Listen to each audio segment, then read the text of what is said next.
세상에 떠도는 기묘한 괴담들. 첫 번째 이야기, 남편의 사랑이 담겨있는 소름 끼치는 괴담. 알람 소리에 깨고 아침밥을 하는 소리를 들으며 자는 척하는 나를 살포시 안아 깨워주는 그녀의 목소리. 5년을 연애하다 결혼한 지 3개월쯤이 지났지만 우리는 언제나 처음 만나는 것처럼 서로를 아끼고 늘 새로움으로 대하는 사이였다. 우리는 연애할 때도 주변의 시샘을 받을 정도로 싸움 한 번 한 적 없는 인고 커플로 유명했다. 알면 알수록 언제나 그 사람의 새로운 모습은 언제 어디서 보여줄지 모른다는 걸 우리는 서로에게 배우며 살게 되었다. 심지어 밥을 먹을 때도, 영화를 볼 때도, 길을 걸어갈 때도 나는 그 사람에게 늘 새로운 모습을 발견하고 그 사람 또한 나에게서 새로운 모습을 발견한다고 했다. 그 생활은 간혹 우리 둘 사이에 깜짝 이벤트로도 서로를 놀래키기도 했다. 서로 변치 않는 모습으로 사랑하는 우리 둘은 늘 주변 사람들에게 질투와 시샘의 대상이 되기도 했다. 그래도 개의치 않았다. 서로 사랑한다는 것, 우리 둘은 언제고 변치 않을 거라는 것만이 진실인 줄 알았기 때문이다. 우리들은, 아니 나는 이 행복이 영원할 거라 생각했다. 그러나 결혼한 지 3개월이 지났을 무렵부터 그녀는 조금씩 변하기 시작했다. 언제나처럼 날 사랑스러운 눈빛으로 쳐다보는 건 변하지 않았지만 무엇인가가 조금씩 이상하다고 느끼기 시작했다. 날 피해받는 전화. 퇴근했을 때 내가 온지도 모른 채 컴퓨터로 누군지도 모를 사람과 채팅하던 것 같은 모습. 인기척에 후다닥 하고 놀라듯 꺼버리는 컴퓨터. 누구와 통화했냐고 묻기도, 누구와 채팅했느냐고 묻는 것도. 우리 둘을 의심하는 거라 생각한 나는 꺼려질 수밖에 없었다. 처음엔 그저 그러려니 했다. 집에 하루 종일 있는데 소일거리 삼아 채팅하는 것마저 꼬투리 잡고 싶지는 않았기 때문이다. 그녀는 내가 출근해도 외출을 잘하지 않는 성격이었다. 나와 연애할 때에도 나와 만날 때를 제외하고는 거의 집에서 살다시피 하던 그녀였다. 그러나 요즘 내가 직장에서 퇴근하고 집에 돌아오고도 한참 지나서야 집에 들어오는 날이 가끔씩 생겼다. 술을 마시는 것도 아니고 그저 친구들 만나서 커피숍에서 수다 떨다 왔다고 했다. 그 말을 믿었다. 아니, 나 스스로 위안 삼기 위해 믿을 수밖에 없었다. 날이 갈수록 날 피해받는 누군가인지도 모르는 전화. 누구길래 그렇게 피하면서 받느냐고 묻기라도 한다면. 그녀는 싱긋 웃으면서 그저 친구라고 말할 뿐이었다. 더 이상의 변명도 말도 늘어놓지 않는다. 다만 그냥 친구 전화라는 말로 끝을 내며 나에게 안긴다. 외출도 한 달에 한두 번 할까 말까 하던 그녀가 요새는 일주일에 한 번은 꼭 외출을 하고 내가 퇴근하고서도 한두 시간 정도 뒤에 들어오게 되었다. 연애할 때부터 한 번도 전화 연결이 되지 않는 적이 없었다. 그러나 요 근래 들어 한 번씩 그녀가 전화를 받지 않게 되었다. 전화를 받지 않는 날은 그녀의 외출 날이었다. 이제 지겨워지기라도 한 것일까? 무엇이 그녀를 변하게 한 건지 아무리 생각해도 알 수가 없었다. 다른 남자라도 생긴 것일까? 화가 난다기보다 뭔가 허무하다는, 그냥 슬프다는 느낌만 들 뿐이었다. 우리의 사랑은 완벽하다고 생각했는데, 완전한 사랑이라고 생각했는데, 날이 갈수록 그녀에 대한 의심은 점점 더 심해지기 시작했다. 단지 겉으로 드러내지는 않았지만 말이다. 이대로 그녀의 이상한 행동을 멈추고 다시 예전의 그녀로 돌아오기만을 기다릴 수밖에 없었다. 난 언제나 그녀의 자상한 애인이자 남편으로 있고 싶었기 때문이다. 하지만 그녀의 이상한 행동이 한 달째 접어들 무렵 간만에 주말 등산이나 하러 가자는 나에게 그녀는 심각한 표정으로 좀 이따 나갔다가 늦게 들어올 거라 말했다. 난 그저 알았다고 말하고 그녀를 멍하니 쳐다봤다. 혼자 다녀오겠다며 문을 열고 집을 나섰다. 집 앞에 쪼그리고 앉았다. 안에서 그녀의 웃음소리가 들렸다. 뭐라고 하는지 잘 들리지는 않았지만 누군가와 통화를 하고 있나 보다.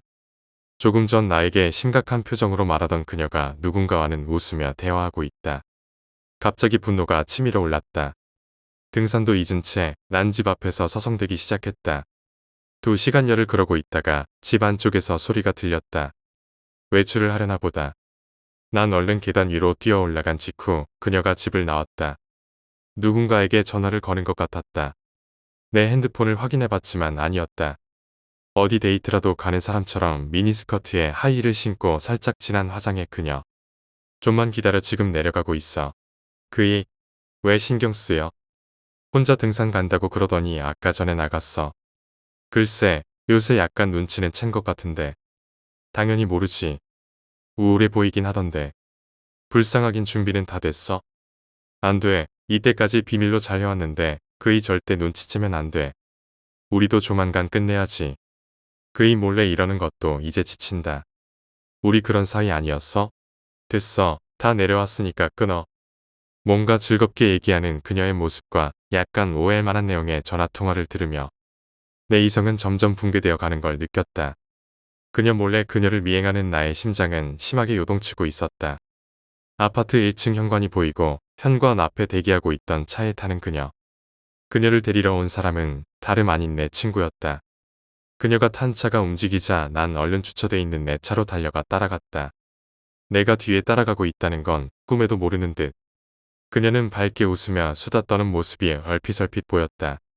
배신감. 차라리 모르는 놈이랑 만날 것이지. 어찌해야 될지도 모른 채 난 그저 무작정 따라갈 수밖에 없었다. 교회로 빠지는 그녀와 내 친구. 어디로 가는지 알 것 같기도 했다. 연애할 때 한 번씩 가던 펜션이 있는 곳으로 가는 길이었다. 아니길 바랐다. 내 마음과는 다르게 내 친구와 그녀를 태운 차는 너무 정직하게도 펜션으로 가는 곳으로 점점 가까워지고 있었다. 뒤에서 본 그 둘의 모습은 다정한 연인처럼 가깝게, 때론 입맞춤이라도 하듯 가까이 붙어 있었다. 운전한 지 40여 분이 지났을 무렵 그녀에게 전화를 걸었다. 어디냐는 질문에 커피숍이라고 답하는 그녀. 오늘따라 기분이 우울하다고 나중에 전화하겠다며 그녀는 전화를 끊었다. 전화를 끊자마자 깔깔대며 웃는 그녀의 모습이 보였다. 뒤에서 따라가는 줄도 모른 채 이미 난 분노와 배신감으로 온몸이 떨리고 있었다. 펜션이 가까워질수록 뭘 어떻게 해야 되는지조차 아득해지기 시작했다. 그때 그녀의 전화가 왔다. 어디냐는 질문에 이제 집에 다 와 간다고 답했다. 밥 해놨으니 냉장고에서 반찬 꺼내서 먹고 쉬고 있으라고 했다. 한두 시간 정도 연락 안 될 테니까 일 다 보고 전화하겠다며 말하고 끊는 그녀. 왜 한두 시간 정도 연락이 안 되는지 알 것 같다. 내 분노를 숨긴 채 그렇게 통화를 끝내고 점점 가까워지는 펜션 가까이에 차를 주차시켜 놓은 후 숨어 있었다. 다른 펜션도 있는데 만약 다른 곳으로 간다면 모른 척하겠다고 그렇게 맹세했다. 그러나 그녀를 태운 내 친구의 차는 그녀와 내가 가던 그 펜션으로 들어가고 있었다. 그리고 주차를 하고 미리 예약이라도 해놓은 것처럼 둘은 망설임 없이 들어가기 시작했다. 난 이미 내가 아니었다. 그 둘을 쫓아갔고 펜션 정원에 놓여있던 삽을 집어들었다. 그리고 이내 그 둘을 쫓아가 손에 쥐어진 삽으로 그 둘의 머리를 내리쳤다. 미친 듯이 그 둘을 내리치기 시작했고 얼마 안 있어 비명소리를 들은 사람들이 펜션에서 나와 나를 말리기 시작했다. 꺼지라고 소리치며 삽을 휘두르던 내가 본껏 나를 말리려는 사람들이 모두 내가 알고 있는 사람들이었다는 것이었다. 아직도 꿈틀대는 친구와 그녀, 그런 나와 그 모습을 보며 경악해하는 내 친구들. 그녀의 친구들. 저 멀리 사이렌 소리가 들렸다. 경찰차 소리인지 아니면 응급차량 소리인지. 피범벅이 된 그녀와 내 친구. 나 또한 그들의 피로 온몸이 피투성이가 된 채 서 있었다. 삽을 떨어뜨렸다. 무릎을 꿇고 나와 그들을 쭉 훑어보았다. 우리를 둘러싼 또 다른 친구들의 모습. 그들이 왜 여기 있는지 도무지 알 수가 없었다. 울고 있는 모습. 다리에 힘이 풀렸는지 주저앉아 있는 녀석의 모습. 그 중에 한 녀석이 나에게 다가왔다. 내 멱살을 잡고 펜션 안으로 끌고 들어갔다. 열린 방문 사이로 내가 본 건 풍선들, 선물 꾸러미들, 그리고 현수막. 현수막에 적힌 것을 읽어보고 난 다리에 힘이 풀려버리고 말았다. 그녀와 내 이름이 적혀있는 그 뒤에 추김신이라는 단어. 순간 모든 시간이 멈춰버린 듯했다. 그녀는 나의 아이를 가졌다는 걸 나에게 놀래주려고 했나 보다. 깜짝 이벤트였나 보다. 단지 나 하나 놀래키려고. 내가 놀라고 기뻐할 이 순간을 위해. 내 어깨를 잡은 사람의 손길이 느껴지며 멈춰있던 시간은 다시 돌아가기 시작했다. 밖에 피범벅이 된 그녀가 생각났다. 어깨를 잡은 손을 부리치며 밖으로 달려나갔고 구급차에 실리는 그녀의 발끝만 보였다. 난 끝내 오열했고 내가 무슨 짓을 한 건지 떠올리고 나서 맨바닥에 머리를 찍기 시작했다. 모르는 사람들이 나에게 다가와 그런 나를 한참 동안 바라보다 일으켜 세우고 수갑을 채웠다. 날 알던 사람들은 어느새 각자의 차량으로 구급차가 사라진 방향으로 모두 떠나고 없었다. 이제 속죄하기에는 너무 늦었다. 단 한순간의 의심으로 행해진 일이라고 하기에는 너무 큰 죄였다. 친구는 그때 즉사였고 그녀는 병원으로 이송되던 도중 죽어버렸다. 재판 도중 난 아무런 변명도 하지 않았고 아니할 수가 없었다. 아무 말도 하지 않았다. 판사는 임신한 그녀와 친구를 살해한 혐의로 무기징역을 선고했다. 나는 항소를 포기했다. 무기징역을 선고받은 지 얼마 안 됐을 때 면회 온 친구의 얘기였다. 그녀는 임신 3개월쯤 됐을 때 병원에서 그 사실을 알았고 외출과 안 받았던 전화는 산부인과에 있었기 때문이었다고 말했다. 깜짝 이벤트로 그날 다 모인 후 펜션으로 날 부르려고 했었다고 했다. 연애 때 기분이라도 내고 싶었는지도 모른다고 면회 온 친구는 생각했다고 한다. 친구가 돌아가고 난 한 달 뒤 변호사가 찾아왔다. 변호하는데 비협조적이고 모든 걸 체념하고 자기 변호도 하지 않는 내 모습이 딱해 보였던 것일까? 그는 다시 항소하자고 했다. 난 말없이 고개를 내저었다. 진실이야 무엇이든 완벽한 그리고 완전한 사랑을 위해 다른 사람들에겐 나밖에 몰랐던 그녀를 위해 사람들은 그렇게 기억해야 된다. 친구와 사랑하는 사람을 죽인 사람으로 기억되더라도 그녀는 언제나 깨끗한 존재여야 하고 나밖에 몰랐던 불쌍한 여자였다고 기억되어야 한다. 그녀도 죽은 친구도 나도 입을 다물고 있어야 한다. 죽을 때까지의 비밀. 내가 무정자증으로 임신시킬 수 없는 몸이라는 것 또한 말이다. 두 번째 이야기, 까만 하늘. 2015년 3월 12일 오후 10시. 보이는 건 나무와 나무들 사이로 보이는 까만 하늘, 그리고 이따금씩 지나가는 구름. 얼마나 누워 있었는지 모른다. 정신을 차리려 해도 머리에서 자꾸 흘러내리는 피로 인해 왼쪽 눈마저 쓰리고 흐리다. 비라도 왔었던 건지 입고 있던 옷이 젖어 있다. 춥다. 짐승의 그것처럼 나의 숨소리 또한 거칠었다. 집중하려 해도 보이는 건 깃털과 바람에 휘날리는 나무줄기 산인가 보다. 다시 정신을 차려 머리에서 흐르는 피를 옷소매로 닦는다. 뭐지? 왜 아무것도 기억이 나지 않는 거지? 손목에 차가운 감촉이 느껴진다. 달빛에 반짝인 그것은 한쪽 팔에 감겨진 은색으로 된 팔찌였다. 수갑. 난 죄수인가? 여긴 어디지? 주위를 아무리 둘러봐도 청바지에 티셔츠, 그리고 야구 잠바, 청바지 흙으로 지저분해진 내 몰골뿐이었다. 어디 부러진 것 같지는 않았지만 온몸이 쑤신다. 힘들게 팔을 들어 주머니를 뒤져보지만 내가 누구라는 것에 대한 답은 나오지 않았다. 소리쳐 도움을 구하고 싶었지만 내 손목의 수갑은 그 마음을 저지했다. 고개를 들어 위를 쳐다보자 달빛에 보이는 4m 정도의 낭떠러지가 보였다. 저기서 떨어진 건가?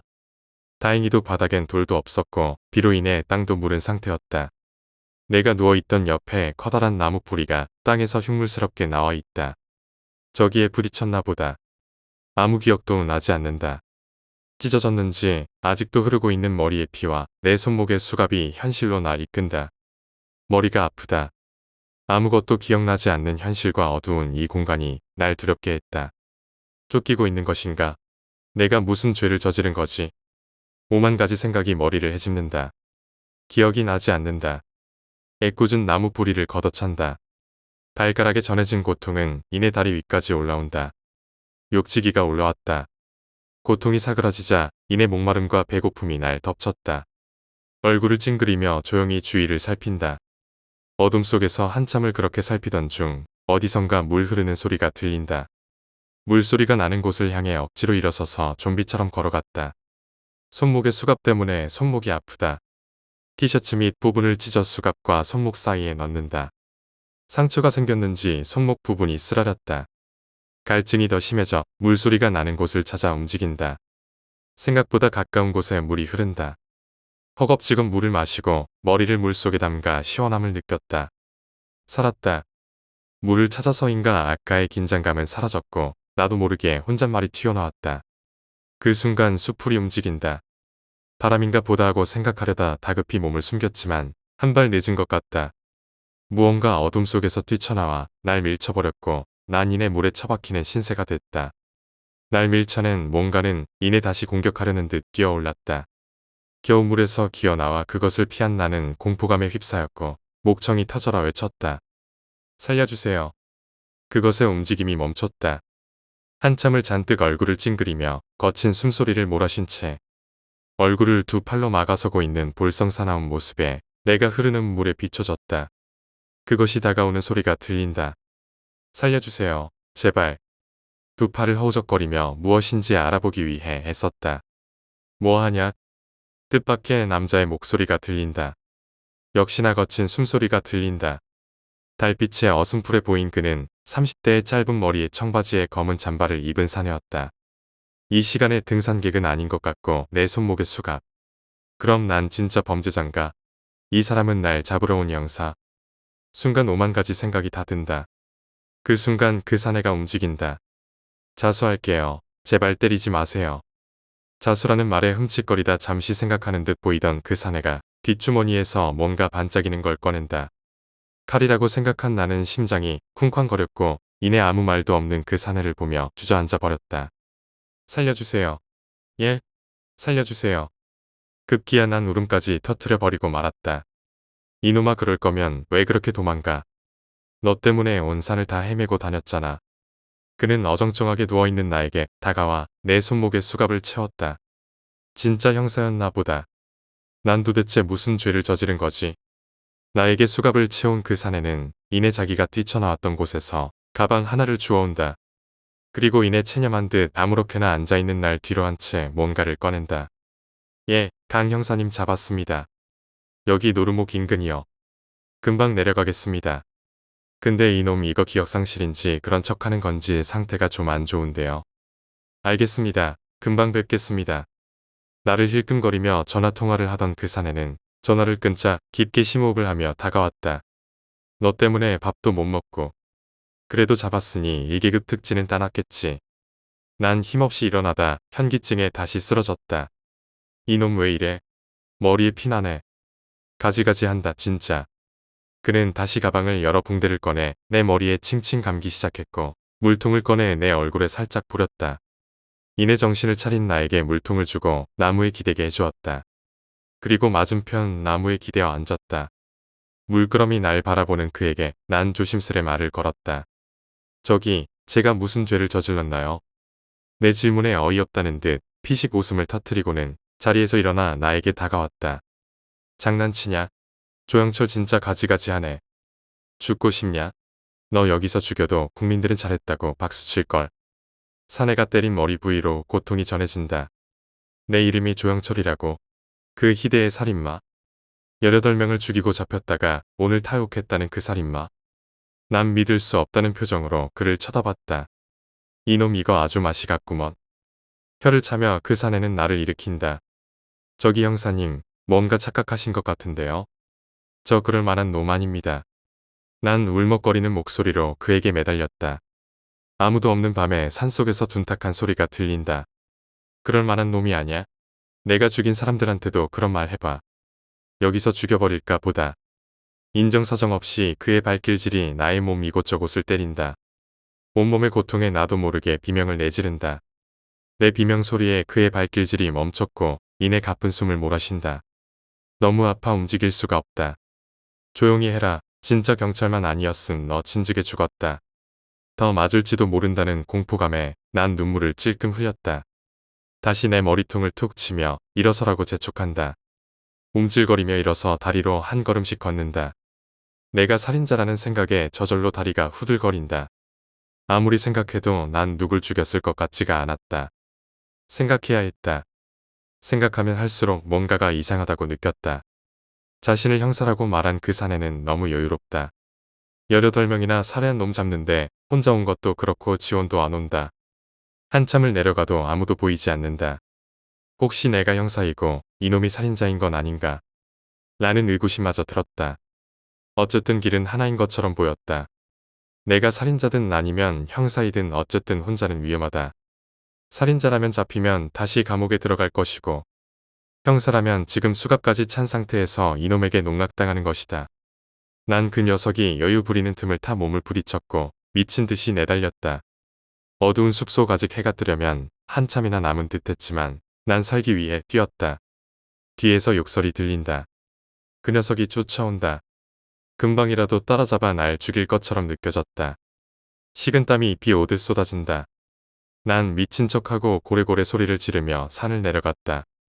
미친 듯이 뛰어내려다가 아타는 순간 난 뭔가를 밟고 미끄러졌다. 산비탈을 정신없이 구른다. 뭔가가 내 몸 안으로 들어오면 안가까스로 멈춘다. 배가 뜨거워지더니 이내 고통이 밀려온다. 부러진 나뭇가지가 내 배를 관통했다. 내 입으로 인해 한 움큼에 피가 쏟아져 나온다. 그 녀석의 점점 가까워져 오는 소리가 들린다. 흐려지는 내 시야에 그 녀석이 보인다. 눈치 한번 빠르네. 좀 골려주다가 죽이려고 했더만. 죽어가는 날 보고서는 재미있는 구경거리라도 한 듯 한 표정을 지으며 이내 숲속으로 사라진다. 난 형사였나 보다. 그 녀석을 쫓았겠지? 이렇게 멍청한 모습으로 죽는다면 언론에서 또 난리 나겠군. 쓸데없는 생각을 한다. 정신이 점점 혼미해지고 눈이 감긴다. 2015년 3월 13일 오전 6시. 긴급 뉴스를 알려드립니다. 어제 오후 탈옥한 조영철이 산으로 도피 중. 인질로 잡은 김현호 씨가 오늘 산에서 시체로 발견되었습니다. 김현호 씨는 취업준비생으로 혼자 등산을 갔다가 봉변을 당한 것으로 보여 주위에 안타까움을 사고 있습니다. 아직 조영철은 잡히지 않은 상태로 경찰들은 그의 신변 확보에 심혈을 기울이고 있습니다. 이상 긴급 뉴스를 마칩니다. 식당에서 긴급 뉴스가 흘러나왔다. 뉴스를 보던 40대 아저씨가 앉아 있었고 가게 종업원으로 보이는 아주머니가 그에게 물과 컵을 가져다주며 혀를 끌끌 찼다. 취업준비생. 백수란 말 아냐? 백수 놈이 뭐한다고 등산을 가서 죽어. 그러게요. 무서워 죽겠어요. 경찰들은 뭐하나 몰라. 빨리 안 잡고. 이러다 우리 동네까지 오는 건 아니겠죠? 2015년 3월 12일 오후 3시. 흡연 금지라고 써진 팻말 옆에서 담배를 핀다. 지나가는 사람들이 얼굴을 찡그리며 한 번씩 쳐다봤지만 개의치 않았다. 아직까지 쓸만해 보이는 사람은 보이지 않는다. 담배를 비벼 끄고 숲 아무데나 버린다. 전화가 울려온다. 사람들을 살피던 사내는 사람들에게서 조금 멀찍이 떨어지려고 숲속으로 들어간다. 사람들이 없다는 것을 확인한 후 전화를 받는다. 김현호입니다. 확실하다니까요. 등산하는 사람들이 장기가 좋다니까요. 어쩌긴 뭘 어찌요. 숨 반월떡거리고 그럼 튼튼한 거 아닙니까? 오늘 밤중으로 한 놈 잡아서 보내드릴 테니까 돈이나 두둑이 준비해 주십시오. 제가 한두 번 해봤으니까. 예, 거기서 뵙죠. 실한 놈으로다가 잡아갈 테니까 아이스박스나 잘 준비해 두세요. 세 번째 이야기, 모르는 척. 가끔 살다 보면 정신없이 뭔가를 찾는 사람을 보게 될 겁니다. 그런데 문제는 그런 사람이 본인한테만 보일 때인데요. 그럴 때는 절대 모르는 척 하십시오. 그거 사람 아닙니다. 때는 고2 때 친구들이랑 늦게까지 해운대 송정 바닷가에서 놀고 집에 가려고 버스를 기다리는데 한 아가씨가 뭔가를 찾더라고요. 이상한 것이 사람 한 명 한 명에게 뭐라고 묻는데 아무도 대꾸하지 않는 것이었습니다. 혹시 동네에 사는 미친 여자라서 대꾸를 안 하고 그러려니 하는 것인가? 라며 버스를 계속 기다리는데 어느 시점에 그 아가씨가 저에게 말을 거는 것입니다. 제 보라색 핸드백이 어디 있는지 아세요? 그런데 목소리가 사람 목소리라고 하기에는 뭔가 이상했습니다. 이것이 육성으로 내는 소리는 아닌 것 같고 높이도 없고 그냥 생각 속에서 흘러가는 목소리 같기도 하고 알 수 없었습니다. 그래서 모른다고 이야기하려는 찰나 이런 버르장머리 없는 새끼를 보았나? 라며 제 뒤통수를 누군가 강하게 치는 것이었습니다. 엄청 아팠습니다. 웬 할머니가 저에게 화를 내며 또 때리시려는 겁니다. 저는 화가 나서 할머니, 왜 때리세요? 제가 뭐 잘못했다고요? 이놈이 말대꾸를 하네. 라며 또 때리시는 겁니다.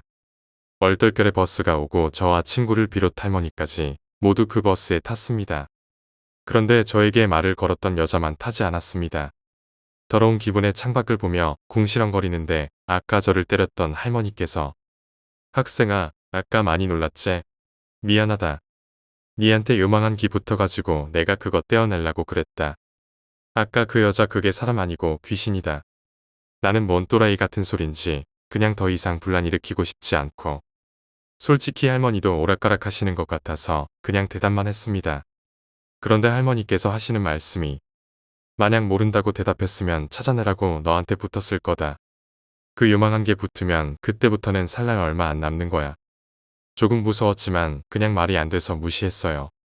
그리고 친구랑 내렸을 때 아까 할머니가 여자 얘기하더만 우리 버스 기다릴 때 니한테 뭐 물어본 여자 없었잖아. 친구는 전혀 못 본 여자. 아마 그 버스 정류장에서 저만 보였기 때문입니다. 그 뒤로 비슷한 행동을 하는 사람을 두세 번 봤는데요. 일부러 못 들은 척 피할 때가 많습니다. 물론 사람이 어려우면 당연히 돕지요. 그런데 목소리, 말투부터가 다릅니다. 감정을 느낄 수 없고 사람의 육성이 아니다 싶으면 모르는 척 하세요. 네 번째 이야기, 할아버지 댁. 저희 할아버지 댁에는 기이한 일들이 많이 일어났습니다. 그중 하나 무서운 이야기는 아니지만 기묘한 이야기를 꺼내려 합니다. 할아버지가 돌아가신 후 친척들과 재산 문제로 심한 갈등을 겪게 됐습니다. 아직도 해결 못한 것도 있고요. 할아버지 댁은 큰 기와집이었습니다. 기와집이 본체, 별채 2개의 정자같이 쉬는 곳도 있으니 엄청났죠. 할아버지가 돌아가신 여름날 한 달 뒤 땅 문제로 심하게 다투다가 이젠 할아버지 댁까지 무너뜨리고 그 땅도 나누자는 의견이 나왔습니다. 친척들의 모든 의견을 모아 결국엔 할아버지 댁을 무너뜨리기로 결정하고 날짜를 잡았습니다. 집을 무너뜨리기로 결정한 날에 일주일 전 갑자기 새벽에 큰아버지께 전화가 왔습니다. 새벽에 무슨 일이냐고 아버지가 전화를 받으셨는데 엄청 긴박한 목소리로 집은 그대로 놔두자 부탁이다. 이건 우리가 해결할 문제가 아니다. 하시면서 끊으셨습니다. 아버지는 형제지간에 싸움에 끼시는 걸 싫어하셔서 포기했는데 갑자기 그러시니 무슨 일인가 해서 다음날 큰아버지 댁에 찾아갔습니다. 큰아버지께서 하시는 말씀이 어제 꿈을 꿨는데 투명하고 깃털처럼 가벼워 보이는 두꺼운 띠가 자기를 꼭 감으면서 집은 절대 안 된다고 큰아버지를 괴롭혔다고 하시는 겁니다. 아버지는 너무 스트레스 받아서 그런 거다. 그냥 또 더 다툼이 커지기 전에 빨리 해치워버리자고 대충 흘려듣고선 집에 같이 왔습니다. 또 그날 새벽에 큰아버지께 전화가 왔습니다. 역시 똑같은 내용이었고요. 불안한 맘에 미신적 존재를 믿으시는 큰아버지께서는 집을 폐기하는 당일날 일찍 무당을 부르셔서 굿을 하고 계셨습니다. 친척분들이 하나둘 모이시고 다 같이 굿을 지켜보았습니다. 무당이 갑자기 땅에 엎드리더니 구르고 기고 몸을 꼬고 괴기한 짓을 하기 시작하자 친척분들은 하나둘씩 겁을 먹으셨고 복채를 주면서 겨우겨우 달랬습니다. 무당이 정신을 차리며 하는 말이 이 집을 지켜주는 가신이 노했다. 하지만 너희를 지켜주는 가신이기에 해코지는 하지 않을 거다. 마음대로 해라. 라고 하며 그 자리를 떠났습니다. 제일 욕심이 많으셨던 큰 고모께선 기독교 신자라 철두철미하게 그 말을 무시하시고는 공사 인부들에게 집을 무너뜨리라고 시켰습니다. 비 오는 여름날 집은 점점 무너졌고 아버지는 또 우셨습니다. 다 철거 작업을 하고 잔해물을 치우는 도중 부엌 쪽에서 엄청 큰 구렁이 한 마리가 마당을 가로지르면서 집을 한 바퀴 둘러보듯 돌다 선대 조상분들이 묻혀 계신 선산 방향으로 사라졌습니다. 이 일이 있은 후 우리나라에는 외환위기가 터졌고 큰 고모부가 사업이 망하셔서 땅을 되파는 일이 벌어졌습니다. 다섯 번째 이야기, 잊혀진 유산. 이야기는 한 작은 마을에서 시작된다. 이 마을은 조용하고 평화로웠지만 그 속에는 오랫동안 전해 내려오는 신비한 이야기가 있었다. 마을의 가장 오래된 집은 김 할아버지의 집이었다. 김 할아버지는 이 마을에서 태어나고 자라 평생을 이곳에서 보냈다. 그의 집은 100년이 넘은 고택으로 할아버지의 할아버지 때부터 내려온 집이었다. 김 할아버지는 평생을 집과 함께했다. 집에는 할아버지의 조상들이 남긴 많은 유물이 있었다. 오래된 책, 그림, 가구 등이 집 곳곳에 놓여 있었고 할아버지는 그것들을 소중히 여겼다.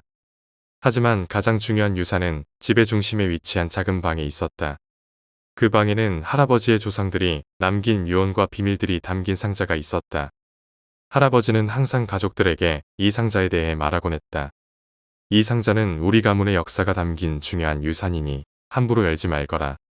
때가 되면 열어야 할 때가 올 것이다. 할아버지의 경고에도 불구하고 가족들은 상자에 대한 호기심을 참을 수 없었다. 하지만 할아버지의 엄격한 지시 때문에 누구도 상자를 열어볼 엄두를 내지 못했다.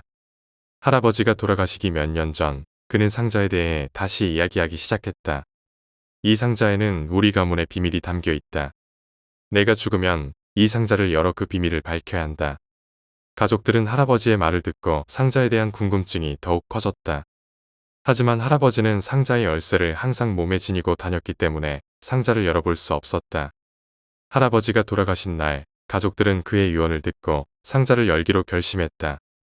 할아버지의 장례식이 끝난 후 가족들은 상자를 둘러싸고 모였다. 상자는 오래된 나무로 만들어졌고 시간의 흔적이 고스란히 남아 있었다. 상자의 표면에는 낡은 자물쇠가 걸려 있었다. 할아버지의 유언에 따라 가족들은 상자의 열쇠를 찾아 자물쇠를 열기로 했다. 상자의 열쇠는 할아버지의 침대 밑에 숨겨져 있었다. 가족들은 열쇠를 찾아 상자를 열었다. 상자 안에는 낡은 책과 편지가 있었다. 가족들은 책과 편지를 꺼내어 읽기 시작했다. 책에는 할아버지의 조상들이 남긴 이야기와 기록들이 담겨 있었다. 편지에는 조상들이 남긴 유언과 비밀이 적혀 있었다. 첫 번째 편지는 할아버지의 할아버지가 쓴 것이었다. 편지에는 우리 가문은 오랫동안 이 마을을 지켜왔다. 이 마을에는 많은 비밀이 숨겨져 있다. 우리가 이 마을을 지킬 수 있었던 이유는 바로 이 상자에 담긴 비밀 덕분이다. 상자에는 우리 가문을 지켜주는 신비한 힘이 담겨 있다. 이 힘을 함부로 사용해서는 안 된다. 힘을 사용해야 할 때는 오직 마을이 위험에 처했을 때뿐이다. 가족들은 편지를 읽고 상자에 담긴 비밀에 대해 더욱 궁금해졌다. 두 번째 편지는 할아버지의 아버지가 쓴 것이었다. 편지에는 이 상자에는 우리 가문의 비밀과 함께 마을을 지키는 방법이 담겨 있다. 상자에는 신비한 돌이 하나 있다. 이 돌은 마을을 지켜주는 힘을 가지고 있다. 하지만 돌의 힘을 사용하기 위해서는 특별한 의식이 필요하다. 의식은 우리 가문만이 알고 있는 비밀이다. 이 의식을 통해 돌의 힘을 깨워 마을을 지킬 수 있다. 가족들은 상자 안에서 신비한 돌을 찾아냈다. 돌은 작은 크기의 검은색 돌로 표면에는 이상한 문양이 새겨져 있었다. 가족들은 돌을 손에 쥐고 상자에 담긴 비밀을 생각했다. 상자에는 또 다른 편지가 있었다. 이번 편지는 할아버지가 쓴 것이었다. 편지에는 이 돌은 우리 가문을 지켜주는 신비한 힘을 가지고 있다. 하지만 돌의 힘을 사용하기 위해서는 특별한 의식이 필요하다. 의식은 우리 가문만이 알고 있는 비밀이다. 의식을 통해 돌의 힘을 깨워 마을을 지킬 수 있다. 의식을 행할 때는 반드시 가족 모두가 함께해야 한다. 가족이 함께하지 않으면 돌의 힘을 제대로 사용할 수 없다. 가족들은 할아버지의 편지를 읽고 의식을 행하기로 결심했다. 의식은 밤이 되면 행해져야 한다는 할아버지의 유언을 따라 가족들은 밤이 되기를 기다렸다. 밤이 되자 가족들은 상자와 돌을 가지고 집의 중심에 위치한 작은 방으로 모였다. 방에는 조상들이 남긴 책과 그림들이 놓여 있었다. 가족들은 할아버지의 지시에 따라 의식을 준비하기 시작했다. 의식은 간단하지 않았다. 가족들은 책에 적힌 지시를 따라 돌을 중심으로 원을 그리고 돌 주위에 촛불을 켜야 했다. 그리고 가족 모두가 손을 잡고 돌을 둘러싸야 했다. 가족들은 할아버지의 지시에 따라 의식을 준비했다. 모든 준비가 끝나자 가족들은 손을 잡고 돌을 둘러쌌다. 그리고 할아버지가 남긴 마지막 편지를 읽기 시작했다.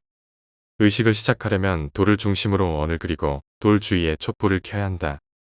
그리고 가족 모두가 손을 잡고 돌을 둘러싸야 한다. 의식을 행하는 동안 마음을 집중하고 돌의 힘을 깨워야 한다. 돌의 힘을 깨우기 위해서는 조상들이 남긴 주문을 외워야 한다. 주문은 우리 가문만이 알고 있는 비밀이다. 주문을 외우면 돌의 힘이 깨어나 마을을 지킬 수 있다. 가족들은 할아버지의 지시에 따라 주문을 외우기 시작했다. 주문은 오래된 언어로 되어 있어 이해하기 어려웠다. 하지만 가족들은 할아버지의 지시에 따라 주문을 외웠다. 주문을 외우는 동안 방 안에는 신비한 기운이 감돌기 시작했다. 돌이 빛나기 시작했고 돌 주위에 촛불이 밝게 빛났다. 가족들은 주문을 외우며 돌의 힘을 깨우기 위해 마음을 집중했다. 주문이 끝나자 돌은 밝게 빛났고 방 안에는 강한 기운이 감돌았다. 가족들은 돌의 힘이 깨어난 것을 느꼈다. 돌은 마을을 지켜주는 힘을 가지고 있었다. 가족들은 할아버지의 유언에 따라 돌의 힘을 사용하기로 결심했다. 돌의 힘을 사용하기 위해서는 돌을 마을의 중심에 위치한 큰 나무 밑에 묻어야 했다. 가족들은 돌을 가지고 마을의 중심으로 갔다. 큰 나무 밑에 도착하자 가족들은 돌을 묻기 위해 땅을 파기 시작했다. 돌을 묻는 동안 가족들은 할아버지의 유언을 생각했다. 할아버지는 항상 마을을 지키기 위해 돌의 힘을 사용해야 한다고 말씀하셨다. 가족들은 돌을 묻으며 마을을 지키기 위해 최선을 다하기로 결심했다. 돌을 묻고 난 후 가족들은 돌 주위에 다시 원을 그리고 촛불을 켰다. 그리고 할아버지의 유언에 따라 돌의 힘을 깨우기 위해 주문을 외웠다. 주문을 외우는 동안 마을에는 신비한 기운이 감돌기 시작했다. 돌의 힘이 깨어나며 마을을 감싸기 시작했다. 가족들은 주문을 외우며 돌의 힘이 마을을 지켜주기를 기도했다.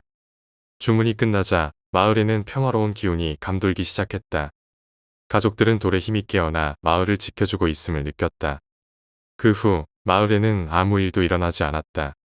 가족들은 돌의 힘 덕분에 마을이 평화로워졌음을 확신했다. 가족들은 할아버지의 유언을 따르며 마을을 지키기 위해 최선을 다했다.